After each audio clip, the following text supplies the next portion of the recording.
चिड़ैया के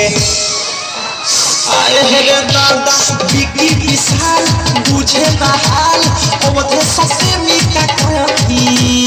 बिकी देवर देखाले देवर मन काटे वो पड़े पड़ही रही अनुराग संग बादशाह बिहारी हाय रे हाय रे हाय रे हाय अनुराग संग बादशाह बिहारी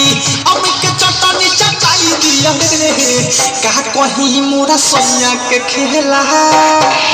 रात पेनी में छेनी सताई दियो रे रात पेनी में छेनी सताई दियो रे रात पेनी में छेनी सताई दियो